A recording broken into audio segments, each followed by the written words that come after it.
कभी ऐसा लगा है कि चाहे आप कितनी भी अच्छी बात कर लो, सामने वाला पूरी तरह कनेक्ट नहीं कर पाता? या फिर ऐसे लोग देखे हैं जो कुछ कहें या ना कहें, फिर भी उनकी बातें सीधे दिल में उतर जाती हैं? असल में फर्क सिर्फ शब्दों में नहीं होता, फर्क होता है रिपोर्ट में। जब हमारे और सामने वाले के बीच एक गहरा कनेक्शन बनता है, तो कम्युनिकेशन बस बातों का लेन देन नहीं रहता, वो एक दिल से दिल तक का सफर बन जाता है। लेकिन आज की भागदौड़ भरी जिंदगी में, जहां लोग स्ट्रेस, फेलियर और अकेलेपन से जूझ रहे हैं, वहां सही तरह से कनेक्ट कर पाना एक बहुत बड़ी कला बन गई है। और यही कला सिखाती है रिपोर्ट बुक। ये किताब बताती है कि कैसे आप हर इंसान के साथ ट्रस्ट बना सकते हो, कैसे उनके इमोशंस को समझ सकते हो, और कैसे अपनी बातों से उनका दिल जीत सकते हो, बिना किसी मैनिपुलेशन के। इस पूरी समरी में आप जानोगे वो साइंटिफिक रिसर्च जो बताती है कि असली कनेक्शन कैसे बनता है। सुनेंगे रियल लाइफ के ऐसे लोगों की कहानियां जिन्होंने अपनी कम्युनिकेशन से अपनी दुनिया बदल दी, और सीखोगे प्रैक्टिकल टिप्स जिन्हें आज से ही अप्लाई कर सकते हो, ताकि आपकी बातचीत में एक ऐसा जादू आ जाए जिसे कोई भी नजरअंदाज ना कर पाए। तो चलिए शुरू करते हैं और सीखते हैं वो आर्ट जो आपकी पूरी पर्सनैलिटी को नई चमक दे सकता है। Chapter 1, the power of rapport. बातचीत में सबसे पहली चीज जो दिलों को जोड़ती है वो है रपोर्ट। रपोर्ट यानी एक ऐसा कनेक्शन जहां सामने वाला इंसान आपके साथ सेफ, कंफर्टेबल और कनेक्टेड महसूस करता है, बिना किसी डर या फॉर्मेलिटी के। ये किताब बताती है कि अगर आप चाहते हैं कि लोग आपको सुनें, समझें और आपसे जेन्युइनली जुड़े रहें, तो सबसे पहले आपको उनके साथ रपोर्ट बनाना आना चाहिए। रपोर्ट कोई दिखावा नहीं है, ना ही कोई चालाकी। ये एक असली और सच्चा जज्बा है जो इंसान को महसूस कराता है कि तुम मेरे अपने हो। साइंस भी यही कहती है। यूनिवर्सिटी ऑफ कैलिफोर्निया की एक रिसर्च में यह सामने आया कि जब दो लोग पहली बार मिलते हैं, तो सिर्फ 7 सेकंड में तय हो जाता है कि वो एक दूसरे से जुड़ेंगे या नहीं। और ये फैसला वर्ड्स से नहीं, बल्कि आपके चेहरे के एक्सप्रेशन, आवाज के टोन और आपके बॉडी लैंग्वेज से होता है। यानी अगर आप शुरुआत में ही सामने वाले को कंफर्ट नहीं दे पाए, तो चाहे आप कितनी भी बड़ी बड़ी बातें करें, उनके दिल तक नहीं पहुंच पाएंगे। अब एक सच्ची कहानी से समझते हैं। दीक्षा एक साधारण लड़की थी जो एक प्राइवेट कंपनी में काम करती थी। वो मेहनती थी, पर हर बार प्रमोशन से चूक जाती थी। उसे लगता था कि शायद उसमें कोई कमी है या लोग उसे पसंद नहीं करते। लेकिन असल सच्चाई ये थी कि दीक्षा कभी अपने कॉलीग्स के साथ रिपोर्ट नहीं बना पाई थी। वो सिर्फ अपने काम पर फोकस करती थी, बिना इस बात को समझे कि रिश्ते बनाना भी उतना ही जरूरी है जितना अच्छा काम करना। फिर एक दिन उसके एक दोस्त ने उसे सिंपल सी बात समझाई, पहले रिश्ते बनाओ, फिर काम खुद ब खुद नजर आएगा। दीक्षा ने अपनी आदतें बदली। अब वो लोगों को ध्यान से सुनती थी, उनकी छोटी छोटी बातें याद रखती थी, मिलते समय हल्की मुस्कान देती थी, और सबसे जरूरी, वह जेन्युइन थी। कुछ महीनों में माहौल बदल गया। लोग उसे नोटिस करने लगे, उसकी बातें मानने लगे, और अगले अप्रेजल में उसे प्रमोशन भी मिल गया। रपोर्ट का यही जादू है। अब सवाल है, आप रपोर्ट कैसे बना सकते हैं? एक सामने वाले को महसूस कराइए कि आप उन्हें इज्जत देते हैं। छोटी छोटी बातों पर ध्यान दें, जैसे उनका नाम सही से लेना, उनकी बातों में दिलचस्पी लेना। 2, एक्टिव लिसनिंग की आदत डालिए। जब सामने वाला कुछ कह रहा हो तो बीच में मत टोकिए, उसकी बात पूरी होने दीजिए और आंखों में देखकर सुनिए। 3, बॉडी लैंग्वेज से कनेक्शन बनाइए। हल्की मुस्कान, सिर हिलाना, सही पोस्चर में बैठना, ये छोटे जेस्चर्स सामने वाले को कंफर्टेबल फील कराते हैं। 4, जेन्युइन बनिए, ओवर एक्ट मत करिए। दिखावा बहुत जल्दी पकड़ा जाता है। जो भी बात करें, दिल से करें, नेचुरल रहें। 5, सामने वाले की एनर्जी को मैच करिए। अगर वो शांत है तो आप भी शांत रहें। अगर वो थोड़ा एनर्जेटिक है तो आप भी उसी वाइब में बात करें। इससे सामने वाला सबकॉन्शियसली आपको अपना जैसा महसूस करेगा। रिपोर्ट बनाने का मतलब ये नहीं कि आपको हमेशा सबको खुश करना है, बल्कि ये है कि आप एक ऐसा माहौल बनाएं जहां सामने वाला खुलकर अपने आप को व्यक्त कर सके। याद रखिए, रिपोर्ट किसी रिलेशनशिप की शुरुआत नहीं है, बल्कि वो जमीन है जिस पर मजबूत रिश्ते उगते हैं। अगर आप सच में अपनी कम्युनिकेशन स्किल्स को नेक्स्ट लेवल पर ले जाना चाहते हैं, तो सबसे पहले रिपोर्ट बनाना सीखिए, क्योंकि बिना जुड़ाव के बातों का कोई असर नहीं होता। Chapter 2, the 4 report styles. जब भी हम किसी से बातचीत करते हैं तो सिर्फ शब्द नहीं, हमारा पूरा तरीका, हमारी बॉडी लैंग्वेज और हमारा बिहेवियर सामने वाले पर असर डालता है। यही बिहेवियर कम्युनिकेशन में हमारा रिपोर्ट स्टाइल तय करता है। इस किताब में बताया गया है कि इंसानों के 4 मुख्य रिपोर्ट स्टाइल्स होते हैं: कंट्रोल, कोऑपरेटिव, पैसिव और डायरेक्टिव। हर स्टाइल का अपना असर होता है, और अगर आप इनको समझ लेते हैं तो हर तरह के इंसान से कनेक्शन बनाना आपके लिए आसान हो जाएगा। साइंस भी यही कहती है। हार्वर्ड यूनिवर्सिटी के एक बिहेवियरल स्टडी में यह देखा गया कि सक्सेसफुल कम्युनिकेटर्स अपने सामने वाले के बिहेवियर को पहचान कर उसी के हिसाब से अपना तरीका एडजस्ट करते हैं। यानी एक स्टाइल सभी के लिए कभी काम नहीं करता। हर इंसान को उसके स्टाइल के हिसाब से हैंडल करना पड़ता है। अब इन 4 स्टाइल्स को एक एक करके समझते हैं। 1. Control style. कंट्रोल स्टाइल वाले लोग डिसीजन मेकर्स होते हैं। उन्हें तेजी से काम चाहिए, अथॉरिटी पसंद होती है और वो खुद पर प्राउड महसूस करते हैं। अगर आप इनके साथ बहुत इमोशन में बहने लगेंगे या बहुत लंबी लंबी कहानियां सुनाएंगे तो ये इरिटेट हो सकते हैं। इनसे सीधे, क्लियर और रिस्पेक्टफुल तरीके से बात करना सबसे अच्छा रहता है। 2.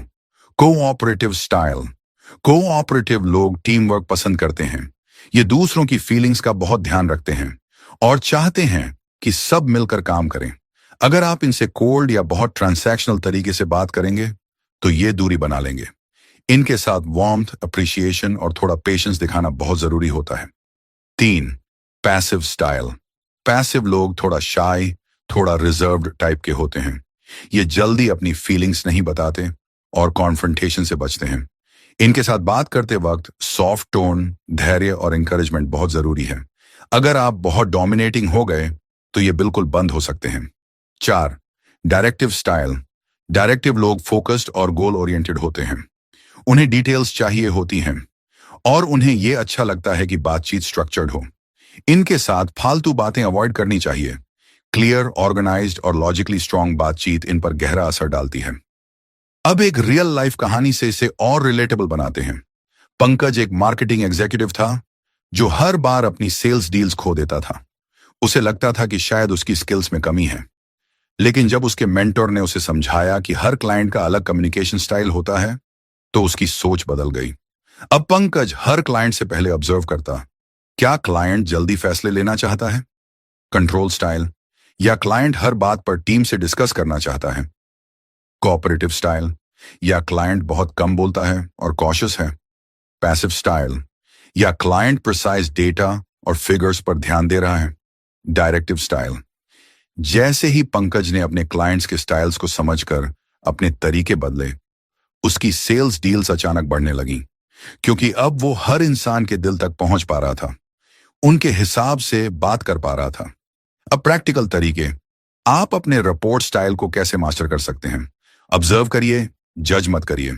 सामने वाले के बोलने, बैठने और प्रतिक्रिया देने के तरीके को ध्यान से देखिए। 2. फ्लेक्सिबिलिटी लाइए।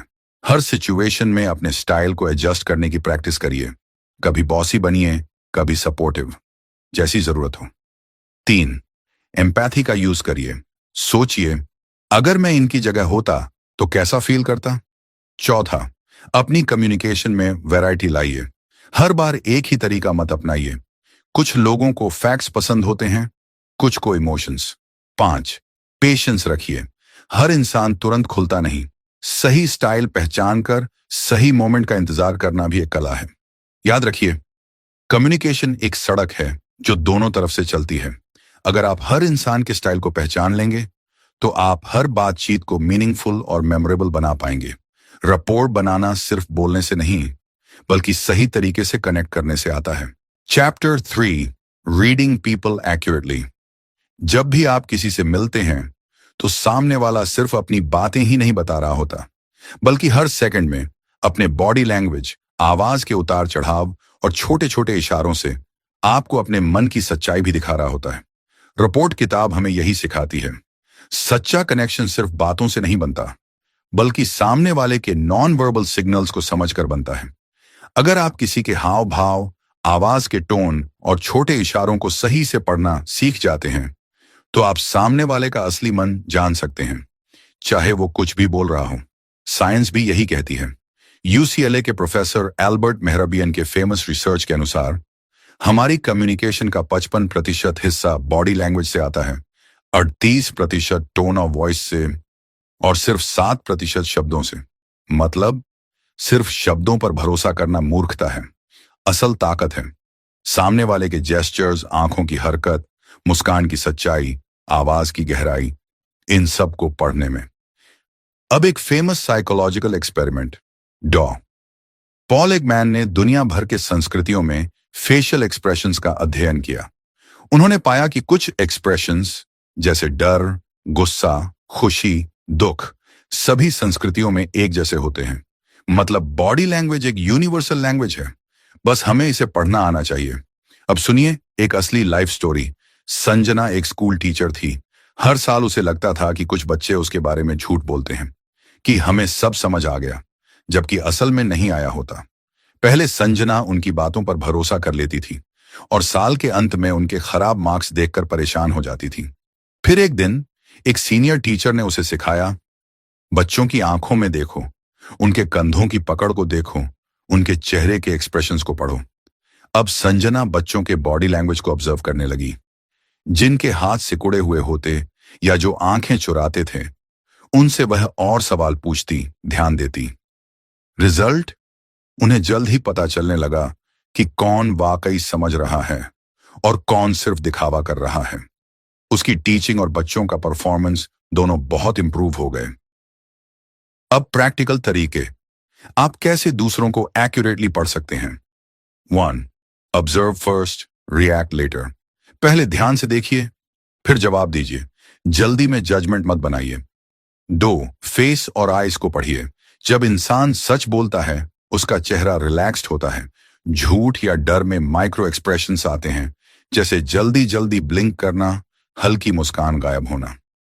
3. बॉडी पॉस्चर को देखिए। ओपन बॉडी पॉस्चर जैसे हाथ खुले रखना कंफर्ट दिखाता है। क्लोज्ड पॉस्चर जैसे हाथ बांधना या पैर मोड़ना इनसिक्योरिटी या डिफेंसिवनेस दिखाता है। 4. टोन और पेस को सुनिए। आवाज का अचानक धीमा या तेज होना, आवाज में हिचकिचाहट, ये भी फीलिंग्स रिवील करते हैं। 5. बेसलाइन बनाइए। किसी को एक्यूरेटली पढ़ने के लिए पहले उसका नॉर्मल बिहेवियर पहचानिए, फिर उस बेसलाइन से जो बदलाव आता है वही सच्चाई दिखाता है। 6. Practice silent observation. कभी कभी सिर्फ चुपचाप लोगों को ऑब्जर्व करना आपकी ऑब्जर्वेशन पावर को बहुत तेजी से बढ़ा सकता है। याद रखिए, लोग जो बोलते हैं वो हमेशा सच्चाई नहीं होती, लेकिन जो उनका शरीर, उनकी आंखें, उनकी आवाज कहती है, उसमें सच्चाई छुपी होती है।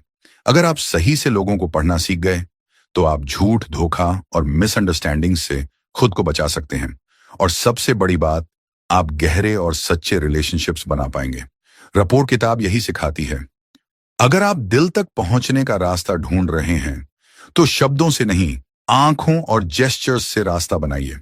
Chapter 4, building trust under pressure. जब हमारी जिंदगी में तनाव बढ़ता है या हम किसी मुश्किल स्थिति में होते हैं, तो हमारी बॉडी और माइंड की रिएक्शंस बदल जाती हैं। हम डरने लगते हैं, घबराते हैं और कभी कभी गुस्से में भी आ जाते हैं। लेकिन क्या आप जानते हैं कि ऐसी मुश्किल परिस्थितियों में भी आप आसानी से ट्रस्ट बना सकते हैं? रिपोर्ट किताब का यही संदेश है। जब लोग इमोशनली स्ट्रेस्ड होते हैं, तब उनका जजमेंट सही नहीं होता। लेकिन अगर आप अपनी बातों और बॉडी लैंग्वेज को सही तरीके से पेश करते हैं, तो आप सामने वाले का ट्रस्ट जीत सकते हैं, चाहे सिचुएशन जितनी भी क्रिटिकल क्यों ना हो। साइंस भी यही कहती है। स्टैनफोर्ड यूनिवर्सिटी के एक रिसर्च में यह पाया गया कि जब लोग स्ट्रेस में होते हैं, तो वो किसी से ट्रस्ट तब करते हैं जब उन्हें लगता है कि सामने वाला उनके लिए जेन्युइन कंसर्न दिखा रहा है। स्ट्रेस के दौरान हमारा ब्रेन फाइट और फ्लाइट मोड में चला जाता है, लेकिन अगर आप सामने वाले को शांत और सुरक्षित महसूस करवा सकते हैं, तो वो नेचुरली आपके साथ जुड़ता है। अब एक दिलचस्प experiment, doctor Daniel Goleman, emotional intelligence के एक्सपर्ट, बताते हैं कि हाई प्रेशर सिचुएशंस में सामने वाले का इमोशनल स्टेट भी आपकी इमोशनल इंटेलिजेंस पर डिपेंड करता है। अगर आप काम रहकर पॉजिटिव बॉडी लैंग्वेज के साथ अपना विश्वास दिखाते हैं, तो आप सामने वाले को भी काम और कॉन्फिडेंट बना सकते हैं। अब एक रियल लाइफ कहानी। किरण एक डॉक्टर थी जो इमरजेंसी वार्ड में काम करती थी। एक दिन एक सीरियस एक्सीडेंट के बाद बहुत ही क्रिटिकल कंडीशन में एक पेशेंट आ गया। उसकी हालत बहुत खराब थी और हर कोई घबराया हुआ था। लेकिन फिर उसने अपनी काल्मनेस और मुस्कान से सबका ध्यान खींच लिया। वो अपनी आवाज को शांत और स्थिर रखते हुए सभी को उम्मीद और सुकून देती गई। वो जानती थी कि जिस समय वह घबराएगी, सामने वाले को भी डर लगेगा। इसलिए उसने न सिर्फ अपनी बॉडी लैंग्वेज पर ध्यान दिया, बल्कि हर मरीज और उनके रिश्तेदारों को भी यही महसूस कराया कि सब कुछ ठीक होगा। इससे न सिर्फ मरीज का इलाज सही हुआ, बल्कि उस पूरी टीम का ट्रस्ट भी किरण पर बना रहा, जो उस क्रिटिकल सिचुएशन में बहुत जरूरी था। अब प्रैक्टिकल तरीके। आप हाई प्रेशर सिचुएशंस में ट्रस्ट कैसे बना सकते हैं? एक, काम रहिए। चाहे कोई भी स्थिति हो, अगर आप काम रहते हैं तो सामने वाले को भी महसूस होगा कि सब ठीक है। स्ट्रेस में सबसे जरूरी है अपना कंट्रोल रखना। दो, नॉन वर्बल कम्युनिकेशन को ध्यान से समझिए। बॉडी लैंग्वेज बहुत पावरफुल होती है। आपकी पॉस्चर, हाथों की पोजीशन और फेशियल एक्सप्रेशन से सामने वाले को यह मैसेज मिलना चाहिए कि आप सुरक्षित हैं और सब कुछ ठीक है। 3, वॉइस टोन का सही इस्तेमाल कीजिए। जब आप हाई प्रेशर में होते हैं तो आपकी आवाज का टोन सॉफ्ट और काल्म होना चाहिए। तेज या चिल्लाने वाली आवाज से तनाव बढ़ता है। 4, एम्पैथी दिखाइए। सामने वाले के हालात को समझिए। अगर आप दिखाते हैं कि आप समझते हैं और उनकी चिंता महसूस करते हैं, तो वो आसानी से ट्रस्ट करेंगे। Simple words like I understand this is tough can be more powerful than any complicated explanation. 5वां, निर्णयकारी कार्रवाई लीजिए। जब स्थिति गंभीर हो तो आपको निर्णयशीलता दिखानी होती है। बताइए कि आप क्या करेंगे और उसे सही तरीके से इंप्लीमेंट कीजिए। क्लियर इंस्ट्रक्शंस और कॉन्फिडेंट डिसीजंस सामने वाले का ट्रस्ट जीतते हैं। 6, रीअश्योर करते रहिए। तनाव वाली स्थिति में लोगों को रीअश्योरेंस की जरूरत होती है। बार बार यह बताना कि सब ठीक हो जाएगा, आपका काम सही दिशा में जा रहा है। ये छोटे छोटे शब्द उनके मन को शांत करते हैं। याद रखिए, हाई प्रेशर सिचुएशंस में सबसे जरूरी चीज है अपनी स्थिति को कंट्रोल में रखना और सामने वाले को सुरक्षित और काल्म महसूस कराना। जब लोग आपको शांत और स्टेडी देखते हैं तो उनका ट्रस्ट अपने आप बन जाता है, और यही ट्रस्ट सबसे ज्यादा जरूरी होता है, खासकर जब सब कुछ अस्थिर हो। रिपोर्ट किताब हमें यही सिखाती है। आप चाहे जितना भी खुद को स्ट्रेस में महसूस करें, अगर आप सामने वाले को सिक्योर और कैल्म फील करवा सकते हैं तो आप उनका ट्रस्ट जीत सकते हैं। Chapter 5, adapting your style. जब आप किसी से बात करते हैं तो क्या आप हमेशा उसी तरीके से बोलते हैं? क्या आपका कम्युनिकेशन स्टाइल वही रहता है, चाहे सामने वाला व्यक्ति कोई भी हो? क्या कभी आपने सोचा है कि आपके बोलने का तरीका ही हो सकता है जो सामने वाले को आपसे जोड़ता है या फिर दूर करता है? रिपोर्ट किताब में यही बात सिखाई जाती है। आपको अपनी कम्युनिकेशन स्टाइल को सामने वाले के हिसाब से बदलना आना चाहिए। कभी कभी हमें एक फ्रेंडली, कैजुअल स्टाइल की जरूरत होती है, तो कभी हमें फॉर्मल और सीरियस रहकर बात करनी होती है। अगर आप यह नहीं जानते कि कब किस तरह से बात करनी है, तो आपका मैसेज सही नहीं पहुंच पाता। साइंस भी यही कहती है। साइकोलॉजिस्ट डॉक्टर एल्बर्ट मेहरबियन के अनुसार आपका टोन और बॉडी लैंग्वेज आपके शब्दों से ज्यादा महत्वपूर्ण होते हैं। वो कहते हैं, अगर आप अपनी बातों को सही तरीके से नहीं प्रस्तुत करते तो लोग आपकी बात को नहीं समझ पाते। अब एक interesting study, Harvard business school ने एक स्टडी की जिसमें उन्होंने पाया कि अगर आप अपनी बातों को सामने वाले के पसंदीदा कम्युनिकेशन स्टाइल में बदल सकते हैं तो आपको 30% ज्यादा सक्सेसफुल फीडबैक मिलता है। मतलब, अगर आप सामने वाले के स्टाइल में ढल जाते हैं तो वो आपको ज्यादा समझता है और आप पर ज्यादा विश्वास करता है। अब एक दिलचस्प कहानी। सुनील एक मार्केटिंग प्रोफेशनल था। हर बार जब वो क्लाइंट से मिलता था, वो उन्हें अपनी आइडियाज बड़ी एंथुजियाज्म और एनर्जी के साथ पेश करता था। लेकिन एक दिन एक बड़े क्लाइंट ने उसे सलाह दी, सुनील, तुम बहुत तेज बोलते हो, मैं समझता हूं, लेकिन मैं थोड़ा काल्म और डिटेल्ड अप्रोच प्रेफर करता हूं। यह सुनकर सुनील हैरान हो गया, क्योंकि उसने हमेशा अपनी स्टाइल को ही सही माना था। लेकिन फिर उसने सोचा कि अगर मुझे इस क्लाइंट के साथ अच्छा रिपोर्ट बनाना है तो मुझे उसकी स्टाइल को समझना होगा। तो उसने अपनी स्टाइल को थोड़ा स्लो और डिटेल्ड बना दिया और क्लाइंट को ज्यादा इन्वॉल्व किया। नतीजा, क्लाइंट खुश हुआ और सुनील को उस क्लाइंट से बड़े कॉन्ट्रैक्ट्स मिले। इससे सुनील ने यह सीखा कि हर किसी की अपनी कम्युनिकेशन स्टाइल होती है और अगर आप उसे समझते हुए बात करते हैं तो रिश्ते मजबूत होते हैं। अब प्रैक्टिकल तरीके, आप अपनी कम्युनिकेशन स्टाइल कैसे बदल सकते हैं। 1. Observe first, adjust later. पहले सामने वाले की बॉडी लैंग्वेज, टोन और वर्ड्स को ऑब्जर्व करें, फिर अपनी स्टाइल को उसी हिसाब से एडजस्ट करें। 2. Mirror the tone. अगर सामने वाला व्यक्ति फॉर्मल है तो आप भी फॉर्मल रहिए। अगर वह रिलैक्स्ड है तो आप भी थोड़ी ज्यादा फ्रेंडली हो सकते हैं। यह मिरर इफेक्ट नेचुरली रपोर्ट बढ़ाता है। 3. Watch for cues. जब सामने वाला व्यक्ति ज्यादा सीरियस दिखे तो आप भी गहरी और थॉटफुल बातें करें। अगर वह खुश और रिलैक्स्ड हो तो आप हल्की फुल्की बातें कर सकते हैं। 4. उनकी ऊर्जा स्तर के अनुसार मेल खाएं। सामने वाले की ऊर्जा के हिसाब से अपनी ऊर्जा सेट करें। अगर वह एनर्जेटिक है तो आप भी एनर्जेटिक हो सकते हैं। अगर वह लो एनर्जी मूड में है तो आप काम रहकर बात करें। 5. Adapt language. कभी कभी हमें सामने वाले की भाषा भी बदलनी पड़ती है। अगर वह टेक्निकल लैंग्वेज समझता है तो आप भी वही भाषा अपनाएं। अगर वह सामान्य शब्दों में बात करता है तो आप भी सरल तरीके से समझाएं। 6. Be flexible. सबसे महत्वपूर्ण है फ्लेक्सिबल रहना। अगर आप एक ही तरीके से हमेशा बात करेंगे तो सामने वाला जल्द ही बोर हो जाएगा। अपनी स्टाइल को बदलने के लिए हमेशा तैयार रहें। याद रखिए, हर किसी का कम्युनिकेशन स्टाइल अलग होता है। अगर आप अपनी स्टाइल को सामने वाले के हिसाब से ढालते हैं तो आप उस व्यक्ति से डीपर कनेक्शन बना सकते हैं और वो आप पर ट्रस्ट करेगा। रपोर्ट किताब में यही सिखाया गया है। आपका तरीका सामने वाले की प्रेफरेंसेस के हिसाब से बदलना चाहिए, तभी आप कम्युनिकेशन में सफलता पा सकते हैं। यह वीडियो सिर्फ इस किताब का एक छोटा सा ओवरव्यू है। अगर तुम सच में अपनी सोच, अपनी कम्युनिकेशन स्किल्स और अपनी पूरी पर्सनैलिटी को अंदर से रीबिल्ड करना चाहते हो तो हम स्ट्रांगली रिकमेंड करते हैं कि इस किताब को पूरा पढ़ो। नीचे डिस्क्रिप्शन में लिंक दिया गया है। अभी ई बुक खरीदो और अपनी जिंदगी में एक ऐसा बदलाव लाओ जिसे लोग देखकर हैरान रह जाएं। Chapter 6, listening to win trust. क्या कभी आपने महसूस किया है कि जब आप किसी से बात करते हैं तो वो व्यक्ति आपकी बातों को पूरी तरह से समझ नहीं पाता? क्या ऐसा होता है कि आप किसी से बात करने के बाद भी आपको ऐसा लगता है कि शायद वो आपकी बातों को सही से सुन नहीं पाया? क्या आप चाहते हैं कि सामने वाला आपकी बातें पूरी तरह से सुने और आपको सही से समझे? रिपोर्ट किताब में यही एक महत्वपूर्ण बात बताई गई है। गहरी और सक्रिय सुनवाई ही हर अच्छे संवाद का आधार है। अगर आप किसी से पूरी तरह से जुड़ना चाहते हैं तो पहले आपको उसे पूरी तरह से सुनना होगा, सिर्फ कानों से नहीं बल्कि दिल से। जब आप सामने वाले की पूरी बात सुनते हैं तभी आप उसे सही तरीके से समझ सकते हैं और उसके विश्वास को जीत सकते हैं।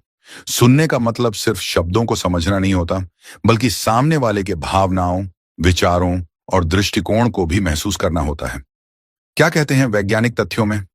डॉक्टर जॉन मेडिना, जो कि एक वेल नोन न्यूरोसाइंटिस्ट हैं, उन्होंने अपनी किताब ब्रेन रूल्स में बताया है कि जब आप पूरी तरह से ध्यान लगाकर सुनते हैं तो यह आपके ब्रेन की न्यूरल नेटवर्क्स को सक्रिय करता है। इसके परिणाम स्वरूप आप उस व्यक्ति के साथ गहरे संबंध बना पाते हैं और वह व्यक्ति आपको ज्यादा समझता है और आपके साथ अधिक जुड़ता है। जब आप ध्यान से सुनते हैं तो सामने वाला महसूस करता है कि वह आपके लिए महत्वपूर्ण है और इसका असर उसके विश्वास पर पड़ता है। इससे आपके रिश्ते मजबूत होते हैं और संवाद और प्रभावी बनता है।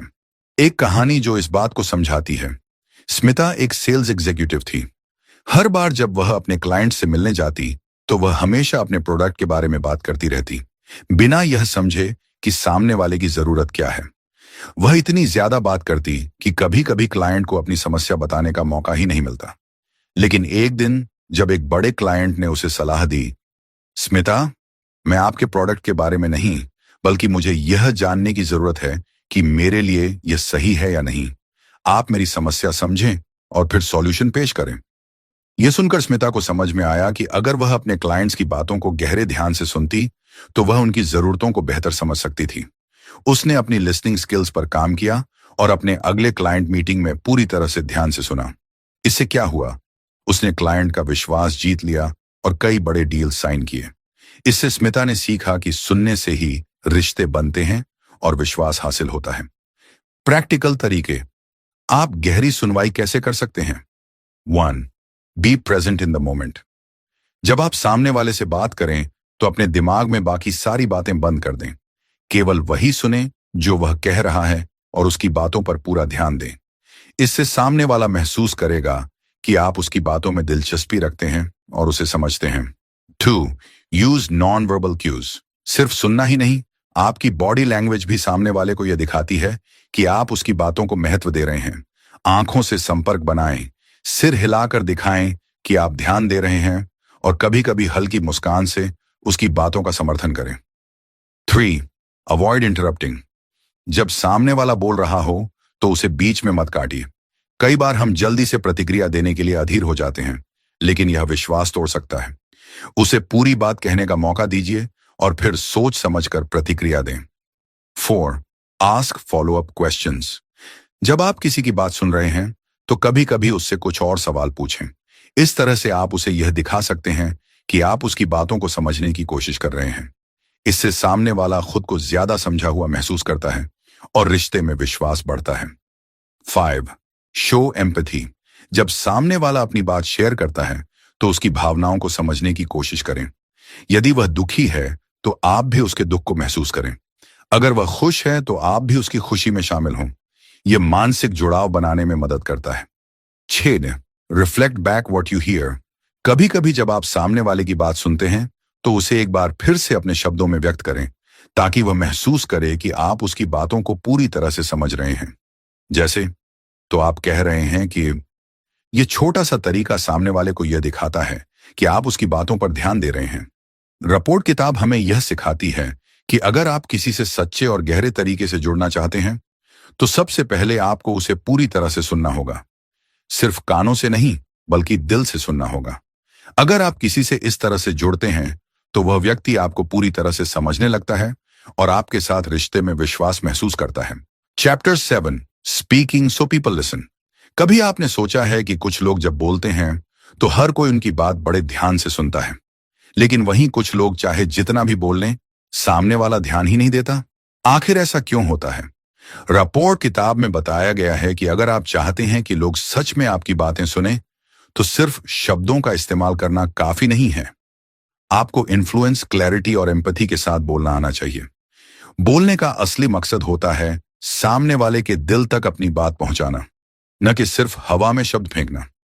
जब आप साफ, प्रभावशाली और भावनात्मक तरीके से बोलते हैं तो आपकी बातें सीधा दिल में उतरती हैं और लोग सिर्फ सुनते ही नहीं बल्कि आपको याद भी रखते हैं। वैज्ञानिक तथ्य क्या कहते हैं? डॉक्टर एल्बर्ट मेहरबियन, जो कि एक मशहूर बिहेवियरल साइकोलॉजिस्ट हैं, उन्होंने अपनी रिसर्च में पाया कि किसी व्यक्ति के कम्युनिकेशन का इम्पैक्ट 7% शब्दों से, 38% आवाज के टोन से और 55% बॉडी लैंग्वेज से आता है। यानी अगर आप चाहते हैं कि आपकी बात का असर हो तो सिर्फ क्या कह रहे हैं ये नहीं, बल्कि कैसे कह रहे हैं यह ज्यादा मायने रखता है। आपका टोन, आपकी एनर्जी और आपकी बॉडी लैंग्वेज, ये सब मिलकर आपकी बात को असरदार बनाते हैं। एक सच्ची कहानी जो ये समझाती है। आयुष एक यंग एंटरप्रेन्योर था। उसकी कंपनी के आइडियाज बहुत अच्छे थे, लेकिन जब वह इन्वेस्टर्स के सामने बोलता था तो लोग जल्दी बोर हो जाते थे और उसका प्रपोजल रिजेक्ट कर देते थे। आयुष को समझ नहीं आता था कि गलती कहां हो रही है। एक दिन एक मेंटर ने उसे समझाया, तुम जो कह रहे हो वो इंपॉर्टेंट है, लेकिन जिस तरीके से कह रहे हो वो डल है। तुम्हें अपने शब्दों में जोश, साफ गोई और थोड़ी समझदारी डालनी होगी। आयुष ने अपनी स्पीकिंग स्किल्स पर काम किया। उसने सीखना शुरू किया कि कैसे क्लियर स्ट्रक्चर में बात रखी जाती है, कैसे सही पॉजेज और इमोशंस का इस्तेमाल किया जाता है। अगली बार जब वह इन्वेस्टर्स के सामने बोला तो न सिर्फ सबने ध्यान से सुना, बल्कि उसे फंड भी मिल गया। आयुष की कहानी हमें यह सिखाती है, बात सिर्फ बोलने की नहीं होती, बात इस तरह बोलने की होती है कि लोग सुनने को मजबूर हो जाएं। प्रैक्टिकल तरीके, कैसे बोलें कि लोग ध्यान से सुने। 1. क्लियर और सिंपल लैंग्वेज का इस्तेमाल करें। जब आप बोलते हैं तो बड़े शब्दों या जटिल लैंग्वेज का दिखावा मत कीजिए। सीधे और आसान शब्दों में अपनी बात रखें ताकि हर कोई बिना सोचे समझे आपकी बात कनेक्ट कर सके। 2. एनर्जी और इमोशन से बोलिए। आपकी आवाज में पैशन होना चाहिए। अगर आप खुद अपनी बातों को लेकर एक्साइटेड नहीं हैं तो सामने वाला भी क्यों होगा। तीसरी, एम्पैथी दिखाइए। अपनी ऑडियंस के पेन पॉइंट्स को समझिए, उनकी जरूरतों, समस्याओं और भावनाओं को ध्यान में रखते हुए बोलिए। जब लोग महसूस करते हैं कि आप उनकी परवाह करते हैं, तो वे आपके हर शब्द को महत्व देते हैं। 4, स्ट्रक्चर के साथ बात करें। शुरुआत में बताइए कि आप क्या कहने वाले हैं, फिर एग्जाम्पल दीजिए और अंत में अपनी बात को समराइज कीजिए। इससे लोग आपकी बातों को आसानी से फॉलो कर पाते हैं। 5, पॉज का इस्तेमाल करें। बिना रोके बोलते रहने से सामने वाला ओवरवेल्म्ड हो जाता है। हर महत्वपूर्ण पॉइंट के बाद छोटा सा पॉज लें, ताकि आपकी बात असरदार लगे और लोग उसे एब्जॉर्ब कर सकें। 6, स्टोरी टेलिंग का सहारा लें। इंसान कहानियों से नेचुरली जुड़ते हैं। अगर आप किसी बात को कहानी के रूप में बताते हैं, तो लोग न सिर्फ सुनते हैं बल्कि उसे याद भी रखते हैं। रिपोर्ट किताब हमें सिखाती है कि अगर आप चाहते हैं कि लोग आपकी बातें ध्यान से सुने, तो आपको सिर्फ फैक्ट्स नहीं बल्कि फीलिंग्स भी देनी होंगी। आपकी आवाज, आपके शब्द और आपकी भावना, तीनों को साथ लाकर बोलना ही सच्चा कम्युनिकेशन है। तो अगली बार जब आप किसी से बात करें, तो सिर्फ बोलिए मत, इस तरह बोलिए कि लोग हर शब्द पर ध्यान दें और आपकी बातों को अपने दिल में जगह दें। Chapter 8, dealing with difficult people. कभी आपने ऐसा महसूस किया है कि चाहे आप कितना भी समझदारी से बात करें, कुछ लोग फिर भी बहस करने लगते हैं, गुस्सा हो जाते हैं या जानबूझकर बात को उलझा देते हैं। ऐसे मोमेंट्स में फ्रस्ट्रेशन, स्ट्रेस और कभी कभी हार मानने का मन करता है। लेकिन रिपोर्ट किताब सिखाती है कि अगर आप चाहें तो इन मुश्किल लोगों से भी स्मार्टली डील कर सकते हैं, बिना अपना मेंटल पीस खोए। किताब का साफ संदेश है, मुश्किल लोग आपके एटीट्यूड की परीक्षा लेते हैं, आपके पेशेंस की नहीं। यानी बातों को एस्केलेट करने के बजाय हमें अपने कम्युनिकेशन के तरीके से सिचुएशन को कंट्रोल करना आना चाहिए। वैज्ञानिक तथ्य क्या कहते हैं? हार्वर्ड यूनिवर्सिटी के एक रिसर्च के अनुसार, जब हम इमोशनली चार्ज कॉन्वर्सेशंस में काम रहते हैं, तो हमारे दिमाग का प्रीफ्रंटल कॉर्टेक्स एक्टिव रहता है, जो कि लॉजिकल थिंकिंग को कंट्रोल करता है। लेकिन अगर हम भी गुस्से या फ्रस्ट्रेशन में आ जाएं, तो दिमाग का इमोशनल सेंटर एमिगडाला एक्टिवेट हो जाता है और हम इरेशनल तरीके से रिएक्ट करने लगते हैं। इसीलिए टफेस्ट कॉन्वर्सेशंस में जीत उन्हीं की होती है जो काम और कंपोज्ड रहते हैं। एक सच्ची कहानी जो आपको यह महसूस कराएगी। संजना एक कस्टमर सपोर्ट एग्जीक्यूटिव थी। हर दिन उसे गुस्साए, चिढ़े हुए कस्टमर से बात करनी पड़ती थी। शुरुआत में वो हर आर्ग्यूमेंट को पर्सनल लेती थी, रात को स्ट्रेस से सो नहीं पाती थी। लेकिन एक दिन उसके मेंटर ने उसे समझाया, लोग तुम्हारी नहीं, अपनी फ्रस्ट्रेशन निकाल रहे हैं। अगर तुम भी रिएक्ट करोगी तो आग और बढ़ेगी, लेकिन अगर तुम समझदारी से रिस्पॉन्ड करोगी तो वही लोग बाद में तुम्हारा रिस्पेक्ट करेंगे। संजना ने अपनी अप्रोच बदली। अब जब कोई कस्टमर गुस्से में होता तो वो शांत रहती थी, एम्पैथी दिखाती थी और धीरे धीरे कॉन्वर्सेशन को सही दिशा में मोड़ देती थी। कुछ महीनों में ही उसके कस्टमर सेटिस्फैक्शन स्कोर्स सबसे टॉप पर आ गए। और सबसे खास बात, अब वो रात को चैन से सो पाती थी, बिना स्ट्रेस के। प्रैक्टिकल तरीके वे मुश्किल लोगों से कैसे सही ढंग से निपटें। पहले सुनिए, फिर सोचिए, फिर बोलिए। अक्सर मुश्किल लोग सिर्फ इसलिए गुस्सा करते हैं क्योंकि वो सुने नहीं जा रहे होते।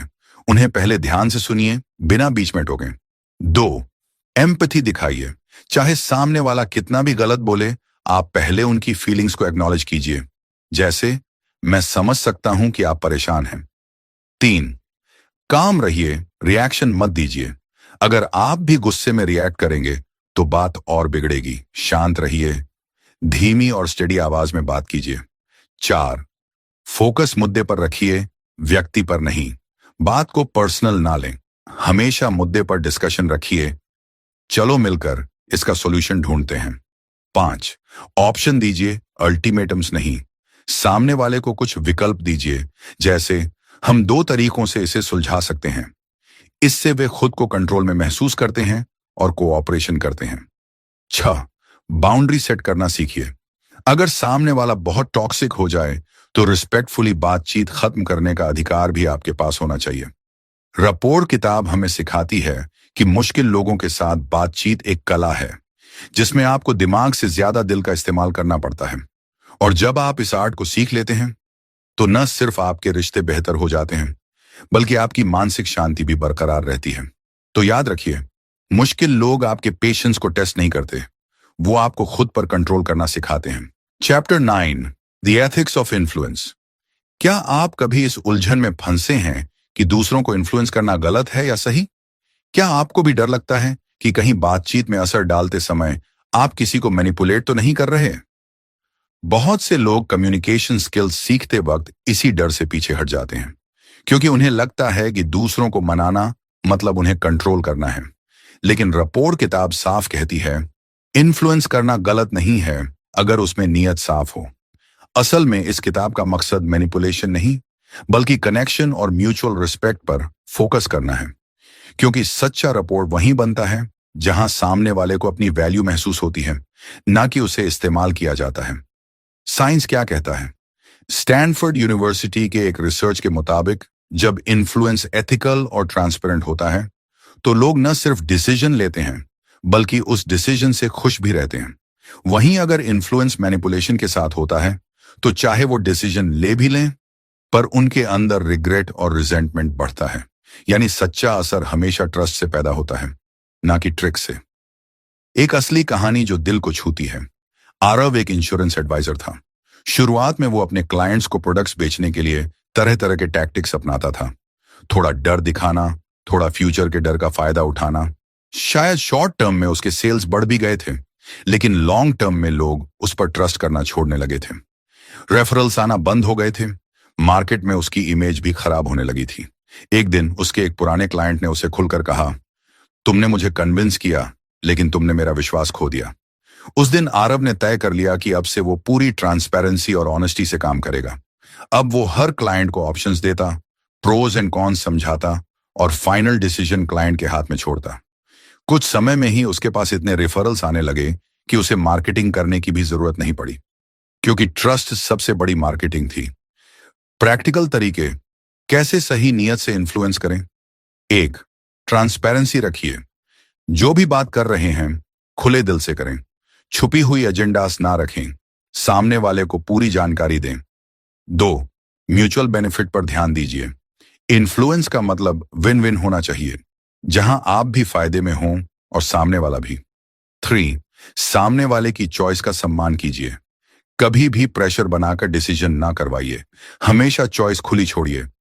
यह ऑप्शन आपके लिए बेस्ट हो सकता है, लेकिन फाइनल डिसीजन आपका है। 4, सच्ची एम्पैथी से बात कीजिए। सामने वाले के फियर्स, डाउट्स और नीड्स को समझने की कोशिश कीजिए, ना कि सिर्फ अपनी बात मनवाने की। 5, लंबे रिश्ते सोचकर चलिए। शॉर्ट टर्म जीत के बजाय लॉन्ग टर्म ट्रस्ट पर फोकस कीजिए। याद रखिए, एक बार का मैनिपुलेशन शायद आपको फायदा दे सकता है, लेकिन एक बार का ट्रस्ट जिंदगी भर के लिए रास्ते खोल सकता है। रैपोर्ट किताब हमें एक बड़ी सीख देती है। सच्चे इन्फ्लुएंस का मतलब कंट्रोल करना नहीं, बल्कि कनेक्शन बनाना है। जब आप अपने कम्युनिकेशन में ईमानदारी, ट्रांसपेरेंसी और रिस्पेक्ट को शामिल करते हैं, तो लोग आपके साथ जुड़ते हैं, ना कि सिर्फ मजबूरी में आपकी बात मानते हैं। इसलिए इन्फ्लुएंस की ताकत को समझिए, लेकिन उसे केवल ट्रस्ट और सिंसेरिटी के रास्ते से इस्तेमाल कीजिए। चैप्टर 10, मास्टरिंग रपोर इन डेली लाइफ। क्या आपको कभी ऐसा लगा है कि कम्युनिकेशन स्किल्स तो सीख ली, लेकिन असली मुश्किल तब आती है जब उसे रोजमर्रा की लाइफ में कंसिस्टेंटली लागू करना होता है? कई लोग किताबें पढ़ते हैं, सेमिनार अटेंड करते हैं, पर असल इंप्रूवमेंट वहीं रुक जाती है, क्योंकि थियोरी और रियलिटी के बीच एक बहुत बड़ी दूरी होती है। रैपोर्ट किताब कहती है, कम्युनिकेशन एक स्किल नहीं, एक लाइफस्टाइल बननी चाहिए। जब रपोर्ट आपकी सोच, आपकी आदत और आपकी आदतों का हिस्सा बन जाए, तभी असली कमाल होता है। साइंस क्या कहता है? हार्वर्ड बिजनेस रिव्यू के एक स्टडी के मुताबिक जो लोग रोजाना अपने छोटे छोटे कॉन्वर्सेशंस में रपोर्ट बिल्डिंग स्किल्स का इस्तेमाल करते हैं, वो न सिर्फ ज्यादा खुश रहते हैं, बल्कि उनके करियर ग्रोथ और पर्सनल रिलेशनशिप्स भी कहीं ज्यादा सक्सेसफुल होते हैं। यानी ये कोई एक बड़ी स्ट्रैटेजी नहीं है, ये रोज के छोटे छोटे एफर्ट्स का खेल है, जहां आप हर इंटरेक्शन को एक मौका मानते हैं। कनेक्शन बनाने का एक असली कहानी जो दिल से जुड़ती है। श्रुति एक वर्किंग मदर थी। घर पर बच्चा, ऑफिस में डेडलाइंस, उसकी लाइफ हर वक्त दौड़ती रहती थी। स्ट्रेस, थकान और चिड़चिड़ापन उसकी डेली कंपेनियंस बन चुके थे। एक दिन उसने अपने बेटे के साथ झगड़ा कर दिया, सिर्फ इसलिए क्योंकि वो होमवर्क पर ध्यान नहीं दे रहा था। रात को जब श्रुति ने किताब में पढ़ा कि हर बातचीत कनेक्शन बनाने का मौका है, न कि बस इंफॉर्मेशन देने का, तो उसे अपनी गलती समझ आई। उसने अगली सुबह से एक छोटी सी प्रैक्टिस शुरू की। हर बातचीत से पहले 5 सेकंड रुककर खुद से पूछना, क्या मैं अभी कनेक्शन बना रही हूं या सिर्फ कमांड दे रही हूं? धीरे धीरे उसकी बातें नरम होने लगी। बेटा भी उससे खुलकर बातें करने लगा। ऑफिस में भी उसकी टीम उसे ज्यादा ट्रस्ट करने लगी। और सबसे बड़ी बात, श्रुति खुद इनर पीस महसूस करने लगी थी। प्रैक्टिकल तरीके रोज की जिंदगी में रैपोर्ट मास्टर करने के लिए। 1, हर इंटरैक्शन को एक माइक्रो अपॉर्चुनिटी समझिए। चाहे कोई दोस्त से चैट हो या ऑफिस में कैजुअल टॉक, हर बार कोशिश कीजिए कि आप सामने वाले को वैल्यूड और रिस्पेक्टेड महसूस कराएं। 2, दैनिक 5 मिनट की रिफ्लेक्शन की आदत डालिए। दिन के अंत में खुद से पूछिए, किस इंटरैक्शन में मैं अच्छा कनेक्ट कर पाया, कहां इंप्रूवमेंट की जरूरत है। 3, एक्टिव लिसनिंग को लाइफस्टाइल बनाइए। फोन चलते हुए या ध्यान भटाकर बात मत कीजिए। पूरा ध्यान देकर सुनिए। सामने वाला उसे महसूस करेगा और कनेक्शन तुरंत गहरा होगा। 4, नॉन वर्बल सिग्नल्स पर फोकस कीजिए। आपकी आंखों की वार्मथ, आपके चेहरे की मुस्कान, आपके जेस्चर्स, ये सब शब्दों से कहीं ज्यादा जोर से बोलते हैं। 5, एम्पैथी को डिफॉल्ट मोड बनाइए। हर इंसान के बिहेवियर के पीछे कोई कहानी होती है। जजमेंट से पहले समझने की कोशिश कीजिए। 6, फैमिली और फ्रेंड्स के साथ सबसे पहले अभ्यास शुरू कीजिए। स्ट्रेंजर्स के साथ रिपोर्ट बनाना बाद में आता है। पहले अपने घर, अपने सर्कल में इस स्किल को नेचुरली बिल्ड कीजिए। रिपोर्ट किताब का सबसे गहरा संदेश यही है। रिपोर्ट कोई टैक्टिक नहीं है, ये एक एटीट्यूड है। जब आप हर इंसान को सम्मान, क्यूरियोसिटी और ओपननेस के साथ देखते हैं, तो लाइफ अपने आप ज्यादा मीनिंगफुल, ज्यादा फुलफिलिंग बन जाती है। तो अब वक्त है इस नॉलेज को थ्योरी तक सीमित ना रखने का, बल्कि हर दिन की जिंदगी में उसे जीने का। छोटे छोटे कॉन्वर्सेशंस, छोटे छोटे मोमेंट्स, यही असली परीक्षा है और यही असली जीत भी। तो अब एक बार फिर से याद कर लें, इस पूरी किताब रिपोर्ट से हमने क्या सीखा। सबसे पहले समझा कि रिपोर्ट का असली मतलब क्या है। फिर जाना कि हर इंसान का अपना अलग कम्युनिकेशन स्टाइल होता है, जिसे पहचानना और अपनाना जरूरी है। फिर सीखा कि दूसरों को सही तरीके से पढ़ना कितना जरूरी है। सीखा कि मुश्किल और स्ट्रेस वाली सिचुएशंस में भी ट्रस्ट कैसे बनाया जा सकता है। फिर जाना कि हमें अपने कम्युनिकेशन स्टाइल को फ्लेक्सिबल बनाना आना चाहिए। फिर सीखा कि गहरी लिसनिंग ही किसी भी स्ट्रांग रिलेशन की असली नींव होती है। फिर समझा कि जब आप बोलते हो तो कैसे इस तरह बोलो कि सामने वाला दिल से सुने। फिर जाना कि मुश्किल लोगों से भी शांति और समझदारी से कैसे डील किया जा सकता है। फिर सीखा कि इन्फ्लुएंस का इस्तेमाल हमेशा ईमानदारी और एथिक्स के साथ करना चाहिए। और आखिर में जाना कि रिपोर्ट कोई एक बार का एक्ट नहीं, बल्कि हर दिन की, हर मोमेंट की प्रैक्टिस है। अगर इन छोटी छोटी बातों को आप अपनी लाइफ का हिस्सा बना लो, तो ना सिर्फ आपके रिश्ते बेहतर होंगे, बल्कि आपकी पूरी पर्सनैलिटी में एक अलग चमक आ जाएगी। कम्युनिकेशन एक कला है और रिपोर्ट उसका सबसे सुंदर रंग है। अगर आपको यह वीडियो अच्छा लगा हो तो सब्सक्राइब करना ना भूलें और साथ ही डिस्क्रिप्शन में दिए गए लिंक से ई बुक जरूर खरीदें, ताकि आप खुद इस खूबसूरत बदलाव का पूरा सफर महसूस कर सको।